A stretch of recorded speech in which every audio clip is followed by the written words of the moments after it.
The bell! It rang once! What does that mean again? Ah, yes! Highest level of emergency!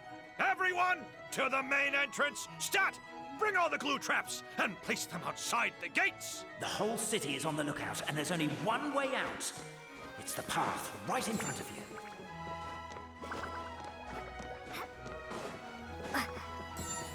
Why'd they ring the bell anyway? Also, why is one ring the highest level of emergency? They're outside! After them!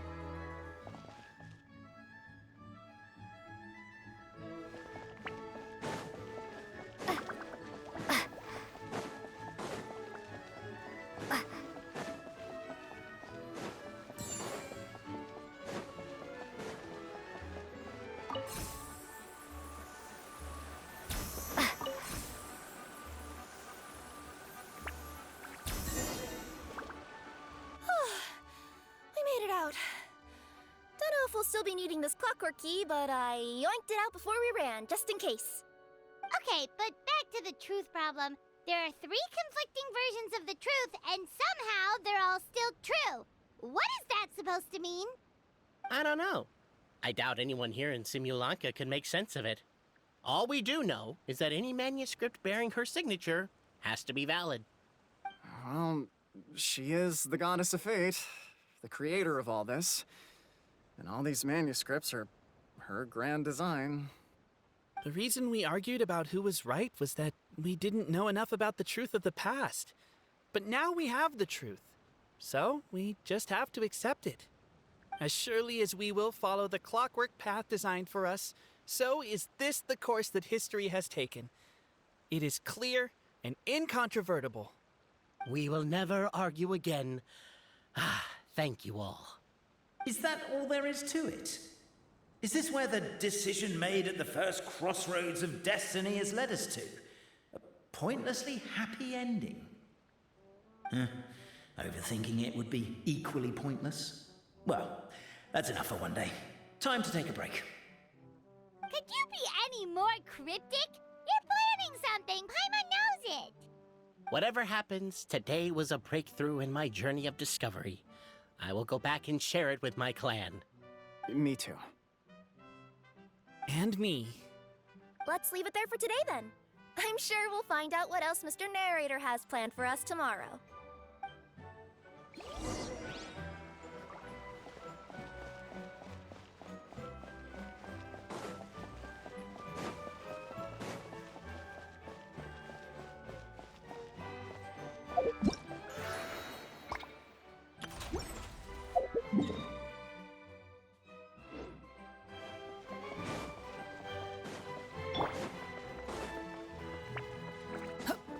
Quit following me.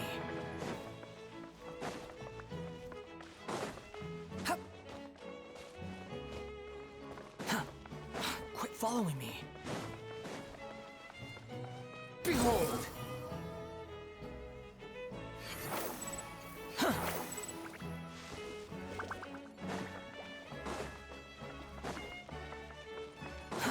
Too slow. Quit following me.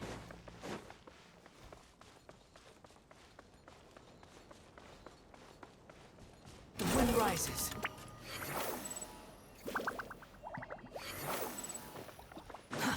Too slow.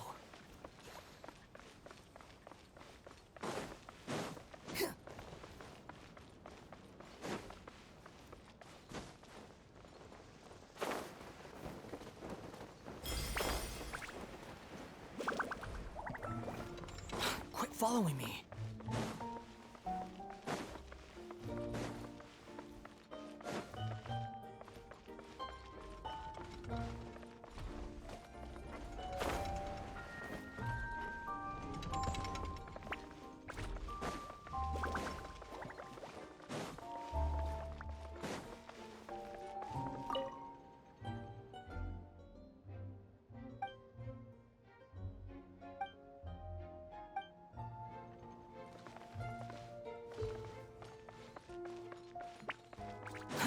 Too slow.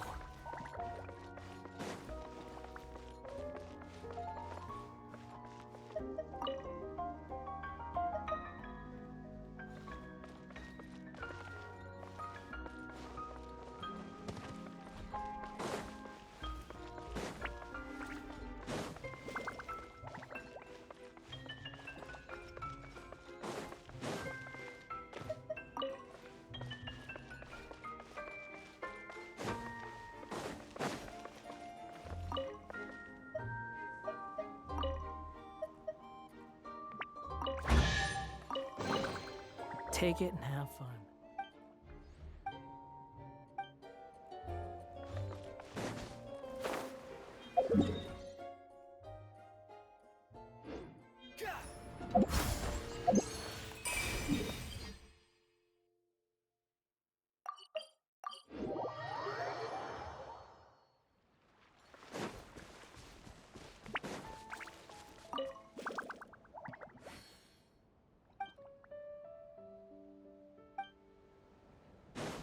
Squall and Fury.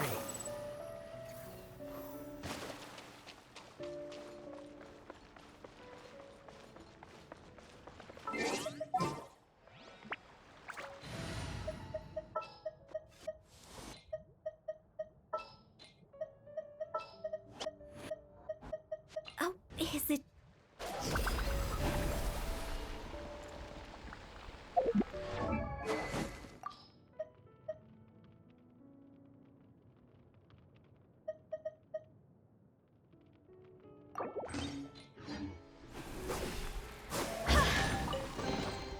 Oh, what a cute.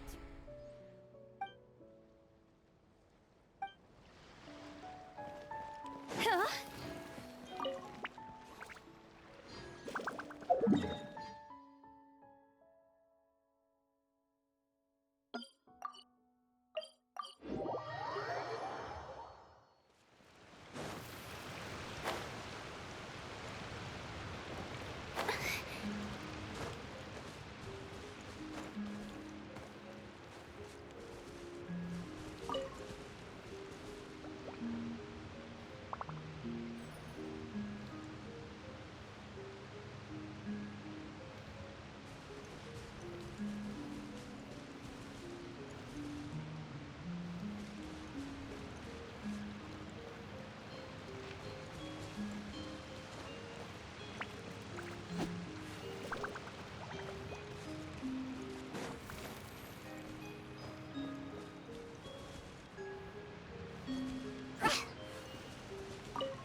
Oh, what a cute treasure coffin.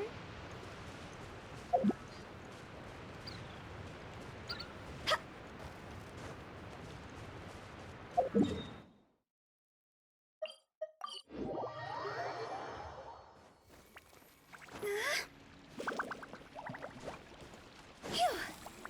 Go.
What a beautiful day, thought the traveller, before she was overcome by a creeping sense of foreboding. The voice in her head grew louder. Must go to Pendulum Lane.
Are you sure it has?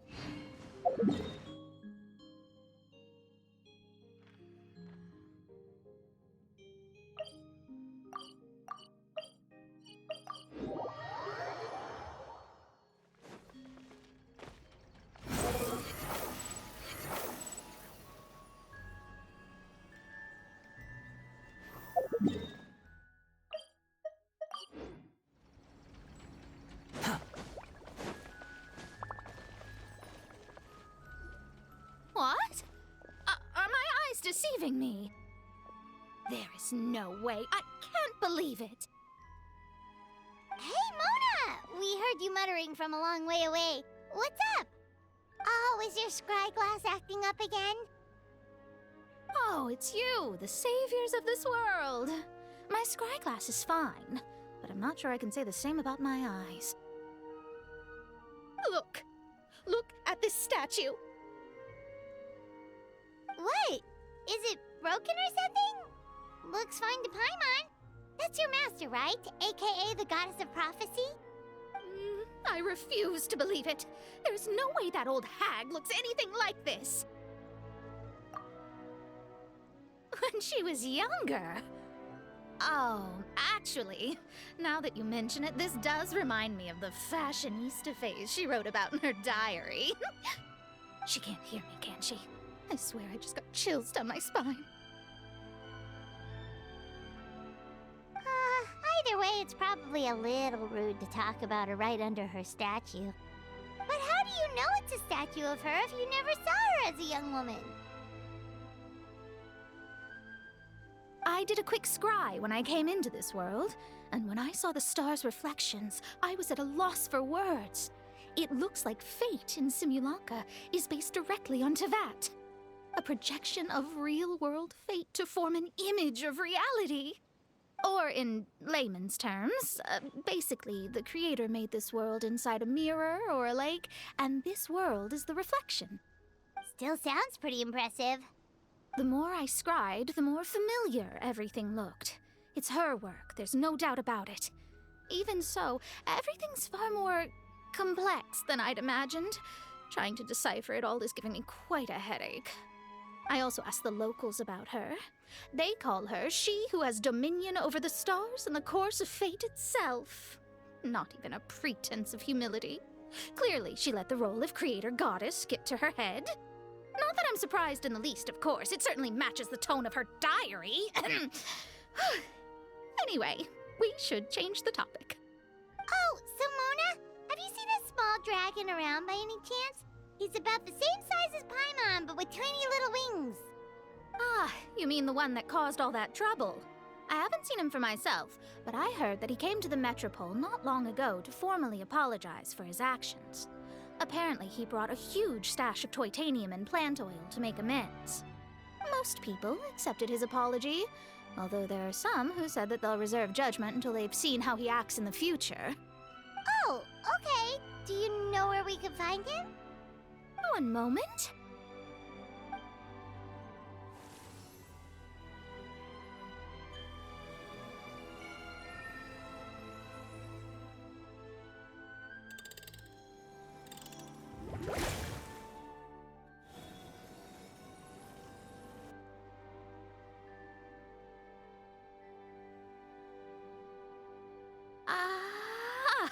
It looks like he's at the Broken Sea.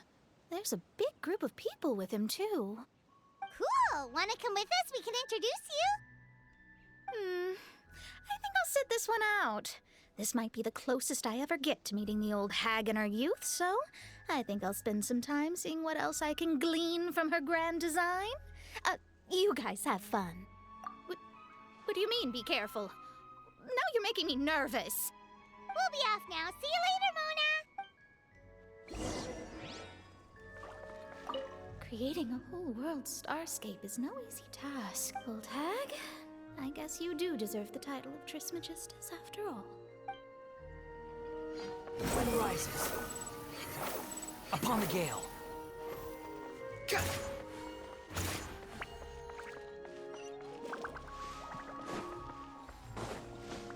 Behold! Pendulum Lane is just up ahead.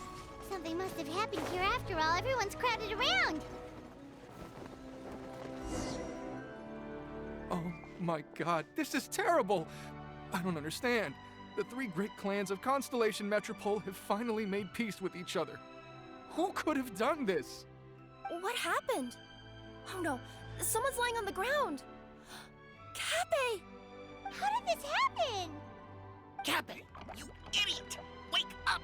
You need to revise your last words or everyone's gonna start suspecting me!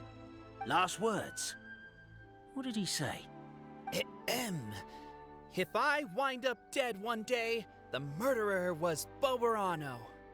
Ugh, you could have at least pretended to not remember it. I'm sorry, Boberano, but this is an interrogation. I have to give the detective straight answers. Don't worry, Boberano. I don't consider you a suspect, nor do I have the authority to charge anyone with a crime. So, are you the last people to have had contact with him? My sincere condolences. You were travel companions, right? It's a real tragedy. I'm afraid he'll be out cold for another hour and a half, at least. Huh? Yeah, I know. It's despicable. Hitting someone in the back of the head is the second worst act of cruelty there is. The first being replacing their gear oil with extra strong glue. So, Cappe's not dead? His gears, metal frame and shell are all still in excellent condition. It's just his energy supply that's been all messed up. Wait. But surely you can't be suggesting that just because Cappe isn't broken, there's no need to go looking for the culprit. No! There's a need! Huge need! Unfortunately, this is rapidly turning into a cold case. There's no evidence and no witnesses. Unless there's an official clockwork pedestal or the goddess of prophecy around here somewhere. Excuse me. Then suddenly the long-lost dragon of old flew across the sky. Where? I didn't see anything. Wait, why can't I move? Oh, my mistake. It was just a cloud. Or a bird. Or something. If only we could turn time backwards and replay the crime. Isn't that one of those, clockwork socket things right behind you? Ah, so it is. No wonder everyone here is suddenly struggling to move. Traveller, if you please, let's recreate the crime scene. The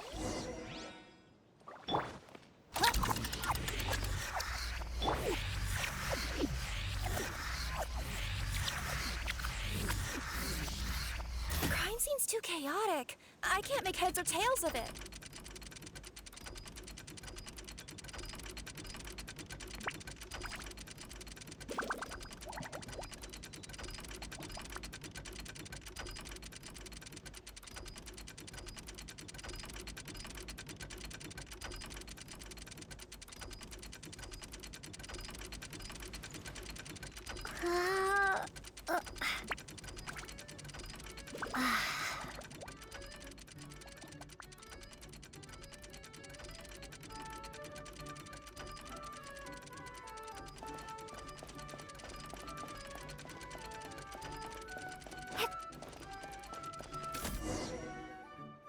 Well, that clears it up. Cappe was walking along the street, and he suddenly collapsed. He was faking it. What? So case closed? Aren't you supposed to investigate a little more first?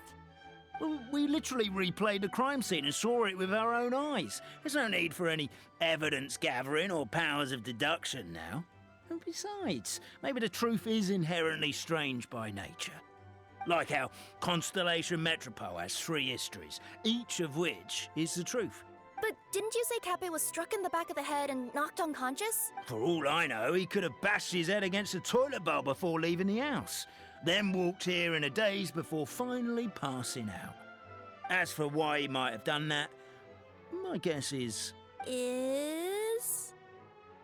With the Supreme Clan question left unanswered and the tension in Constellation Metropole suddenly wiped away, he was looking to create a new source of conflict. Only then would the city feel alive again. Do we really think he's capable of that, though? Sounds like a pretty complicated conspiracy for the average Simulanka resident. Traveler, something about the crime scene isn't sitting right with me. It just seems unnatural.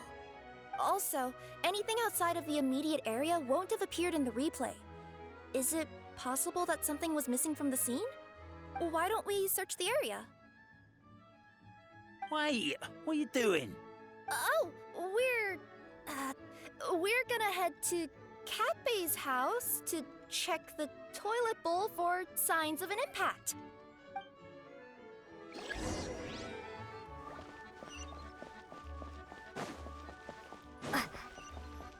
There's a spear here. It looks so mysterious. Let's take it. Hello there. Have you seen my spear? Someone was shouting about a dragon a minute ago, and I instinctively threw it into the sky. Yeah.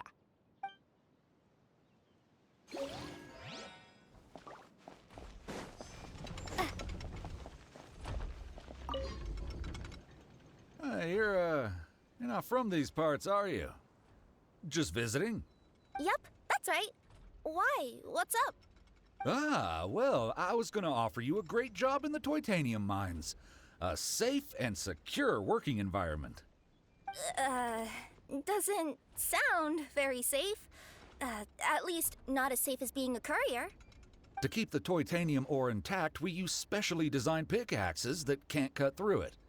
Even if you struck a person with it, it wouldn't so much as leave a scratch.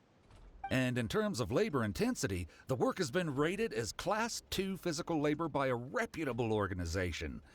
Even cats can do it. I'm not... Never mind. I give up. Welcome to Paimon's world. Mind you, I don't know what happened today, but somehow a pickaxe has gone missing.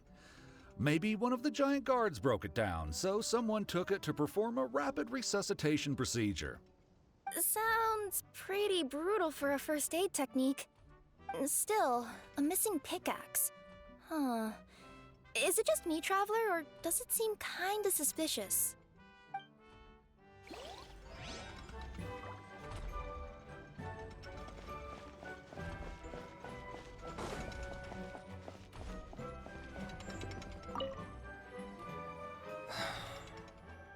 Come here. Whatever it is you were looking to buy, please do come back tomorrow. It's just, I have to close early today. A bottle of growth serum has gone missing. If someone's stolen it with the intention of harming others, the consequences could be disastrous. There's a whole investigation into it, so I gotta close the shop while I do an inventory count. If it turns out I'm wrong and I miscounted, I could be charged with filing a false report and disturbing the peace.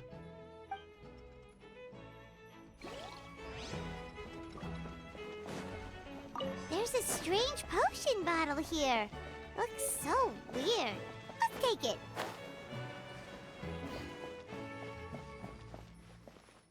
A pickaxe? What is it doing all the way down here? There's gotta be... Let's say one of these was the weapon used in the assault. Which one do you think it is? If it was the pickaxe, Cappe sure is lucky it's not still lodged in his head. Actually, you're wrong there, Paimon. The foreman at the mine was just saying, this kind of pickaxe, but you could probably knock someone out if you hit them hard enough. And it wouldn't leave a scratch. Let's take this back to the crime scene and replay it one more... Ah, you're back. How was the toilet at Cappe's house? Toilet? What about it? Yeah, forget that. What's this about? What are you trying to say? We thought the way Cappe fell looked odd, so we searched the area for suspicious items and found this. It could have been deliberately placed out of range of the crime scene so it wouldn't show up when we replayed it. Now we've retrieved it, we were gonna replay it again. You don't mind, do you? I just remembered I forgot to turn off the clockwork switch in my kitchen. Yeah, I think I'll just... Oh, no, you stay right there.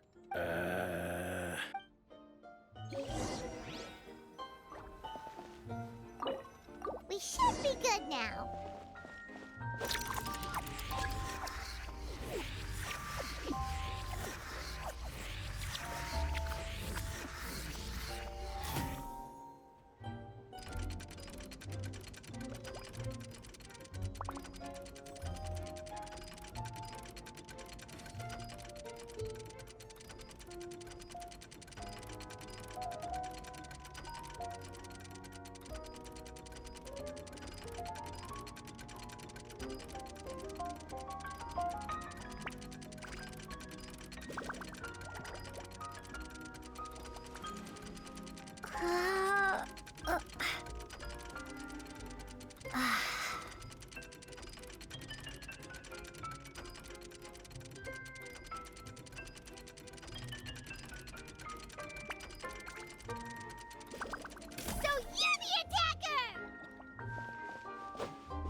It was you!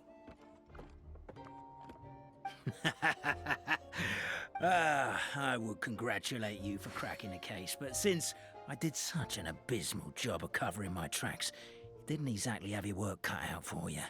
So, all I can say is... Catch me if you can!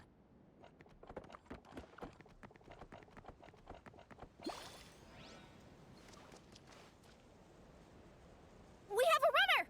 That's it! Let me at him! The would-be Marquis of Carabas dispatched the Necromata in boots, who ran off in pursuit of the poor little minion.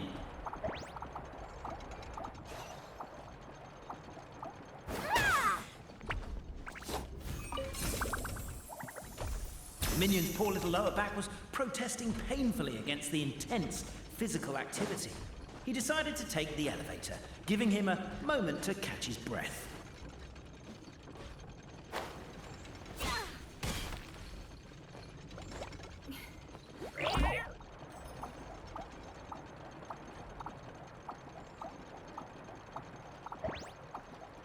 Really? His lower back asked. But the minion had no other choice. He resolved to make the jump down. By this point, the Necromancer in boots was gasping for air. The minion was huffing and puffing, even more loudly. But we'll ignore that. I'm not! Don't underestimate the gold-level courier of the Komania Express!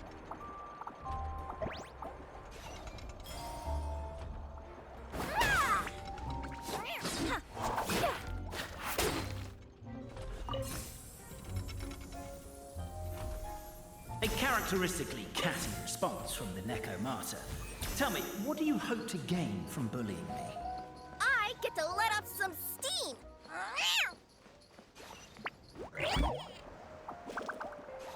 Ha-ha! You fell into my trap. In fact, all the glue in this world is created by me, using my narrator powers. I make it and the residents just gather what they need. Rats!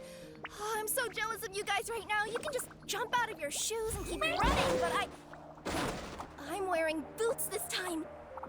The unnamed minion made a last-ditch escape attempt. He began his long climb, up the wall, the tall wall. He began his long climb up the tall wall. You call that a tall wall? In urgent Necro parcel mode, I'll scale it in no time.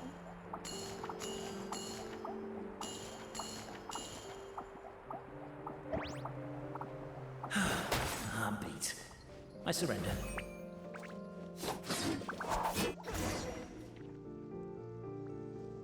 You've got nowhere left to run. All right. I confess. That was fast. Getting caught by you here was a backup plan. I don't know if what I've done will make things better or not. Time to come clean. I am the narrator, the one who's been guiding you all this time. You're overdoing it a little bit there. Anyway, I only did what I did because... Why are you suddenly spilling the beans? I poured my heart and soul into all this. I was worried you wouldn't ask. The truth is, I was one of the first conscious beings ever made by the goddess of creation.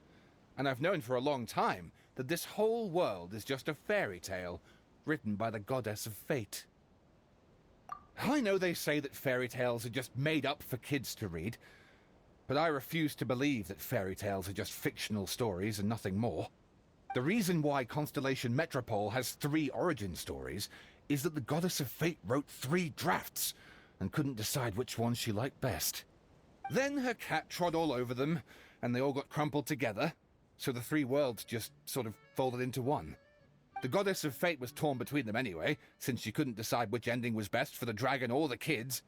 So when she saw what the cat had done, she simply decided to go with all 3. Who'd have thought? But what does any of this have to do with what you did? You're not a fictional character, so you couldn't hope to understand my sorrow. Honestly, I don't think there's anyone in all of Simulanka who would understand. Every day that I experience, every interaction I have with another person, is it really all just a work of fiction?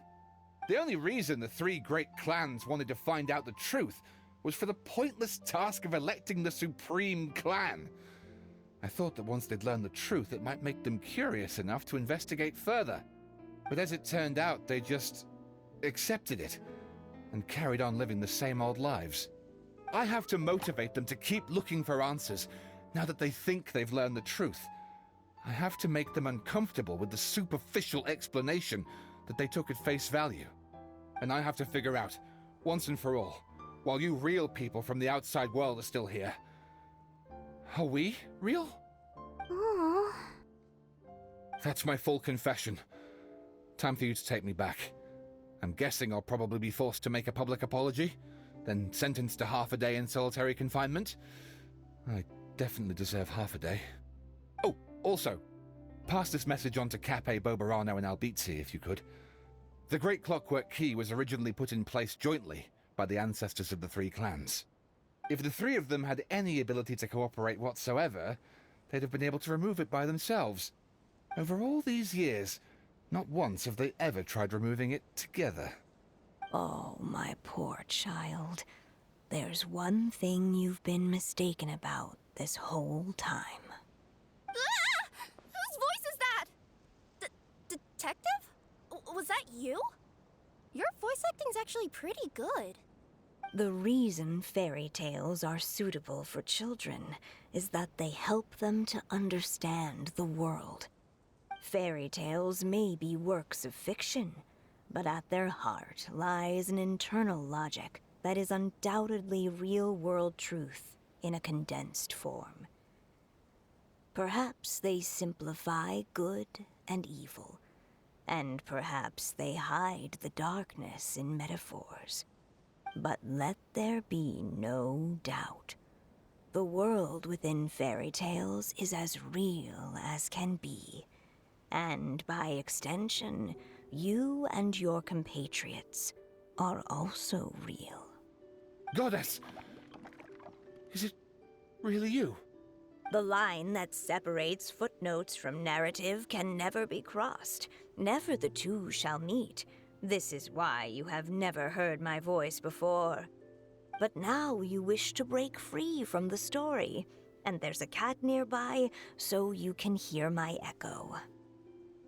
Necromata! Just your echo?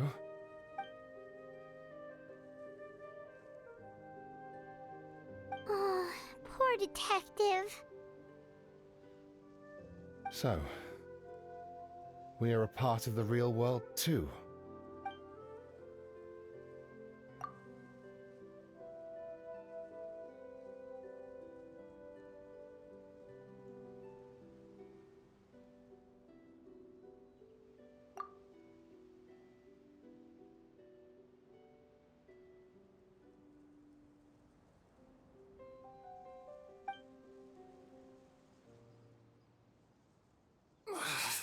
My head's spinning.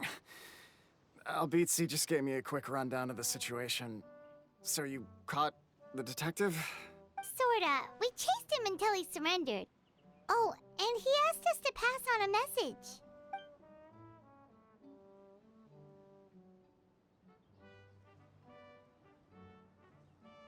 Does he really think we didn't try that? 'Cause we did, after 6 months in that place. Ah, that was my bad. I thought it was a stupid idea at the time, so I didn't really exert myself. I also sort of stopped trying after 3 years. You... Never mind.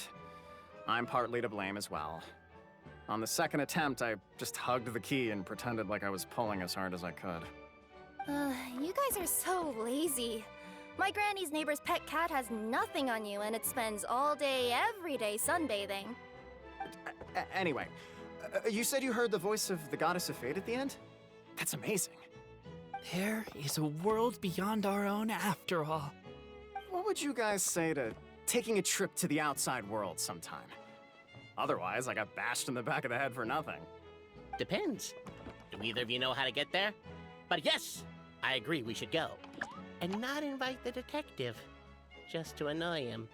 But maybe the reason we've never worried about whether we're real or not is that, unlike him, we weren't there to witness the creation of this world. We've never had any reason to doubt that we're real. If someone ever convinced me that these delightful dimwits, Cape and Albizzi, weren't real, oh, I'd be devastated.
You even want this?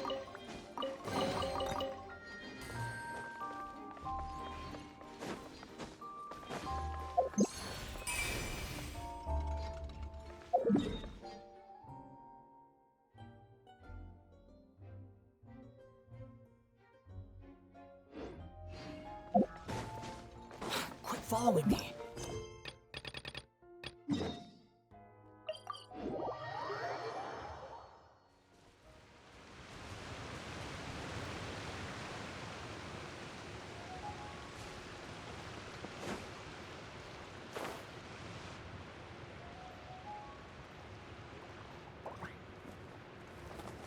Osvaldo Hafnavines!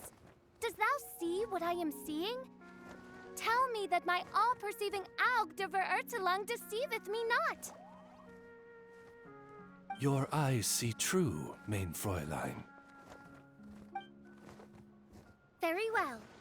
Then, as sovereign ruler of the Immenachreich, I extend to you both my greetings, O Night Dragon from the land of the Thousand Stars, and his hat-wearing servant. Who did you just call a servant? What mein Fräulein means to say is, hello, it's a pleasure to meet you. Pleasure to meet you too. But Hat Guy's not my servant. He's my friend. Now you're over-explaining. Hat Guy, Mini Durin! Found you at last. Whoa, and Fischl's with you too? Oh! Greetings, Outlander blessed by the Immenachreich. How honored you are to meet your prinzessin beneath the stars of another sky. Clearly a decision made by fate itself. Miss Honorary Knight, Paimon!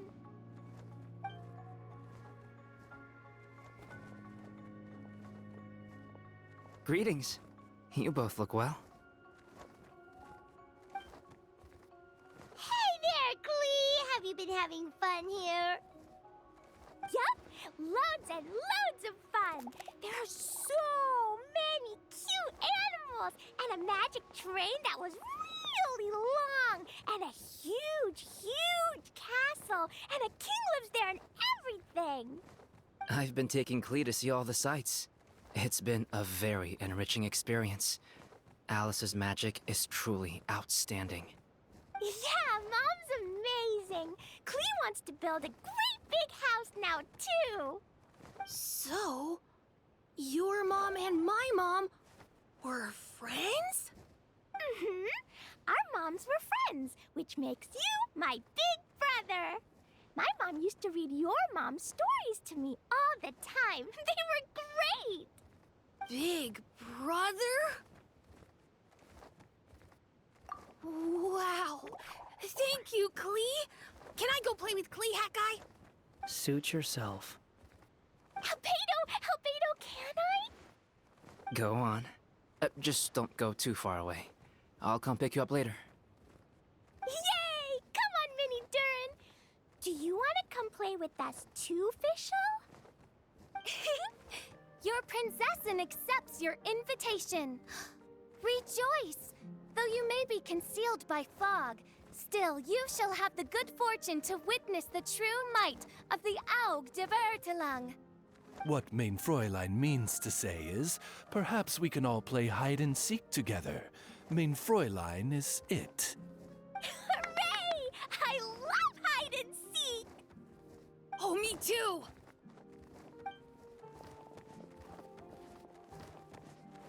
To return to our previous discussion, Mr. Hat Guy, you were telling me about a prophecy? I heard B talking to M. What she said was... Since you're so persistent, let me tell you a secret. Our child will one day rise from the dead. Is she saying that Dragonspine Durin will come back to life? I only heard it in a memory, so don't hold me to it. Understood. My recent observations at Dragonspine lend credence to this prophecy as well. Durin's heart has slowly but surely been growing in vitality. The process is extremely slow, but the trend is clear. What should we do? To start with, plan for every potential scenario, including, of course, the worst-case scenario. I am well aware of Durin's past, and I sincerely hope that things never escalate to that point. Still, we need to be prepared for every possibility. If the prophecy is true, and Durin's heart will one day beat again, I'd like to hope that whatever rises from the dead is no evil dragon, if you understand what I mean. Kind of? But not really. And so, when the time comes, Mr. Hat Guy, will you and Simulanka's Durin be willing to lend us a hand in our hour of need? Huh?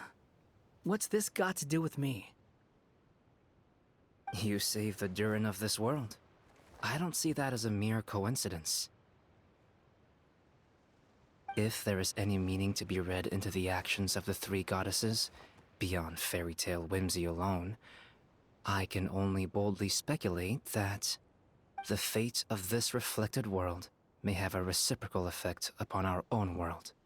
If Durin of Dragonspine will soon come back to life, we will need many Durin's help, as well as yours, given that your fates are now intertwined.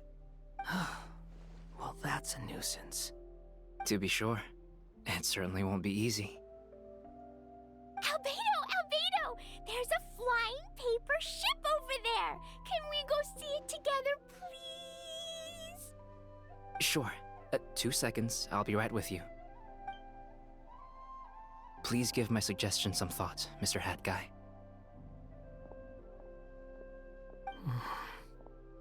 Hat Guy, I'm back! Huh? What were you guys talking about? Nothing. Huh. Okay then.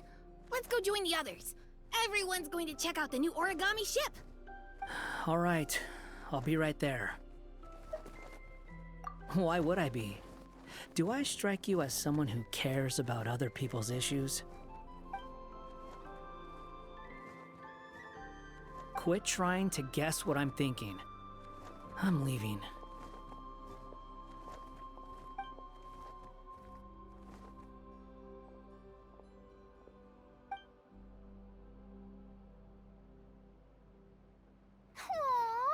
What a lovely little boat! The forest fairy helped us make it. Paimon just realized there's a lot fewer people around the broken sea now. Guess most of them have made their way back to the Metropole. Does this boat have a name? I can't see one anywhere. Huh? A name? Every boat has a name. At least, all the ones I've seen before. They're usually symbolic names that represent something aspirational.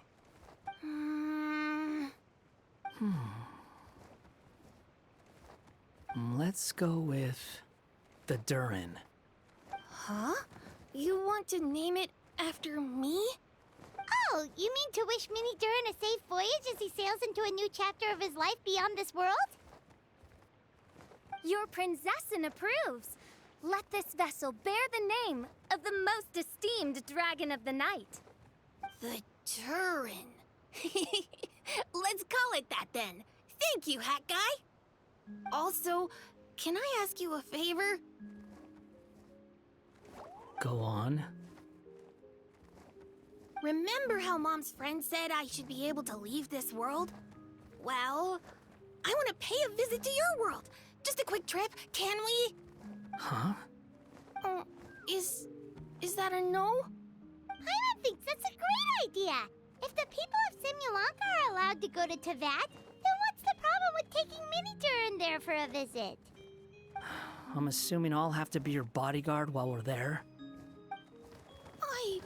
I can protect myself. And I'll do what you say. I won't fly off on my own, I promise. Please, can I go? It'll be up to you to stick close.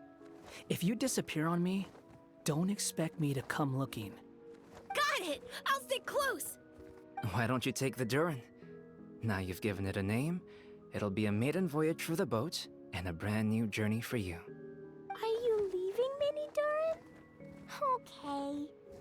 Well, make sure you come visit me in Mondstadt so we can play together again. Klee will draw you a map to show you the way. Though our time together has been as fleeting as a ray of light in the depths of the long night, the Immonokreich will welcome you with the grandest of music ceremonies on the occasion of our next reunion.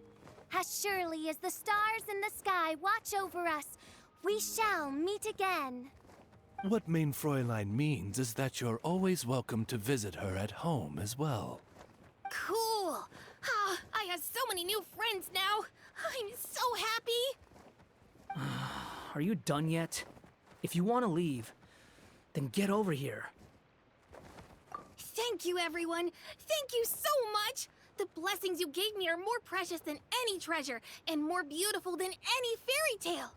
Next time, it will be my turn to make your wishes come true!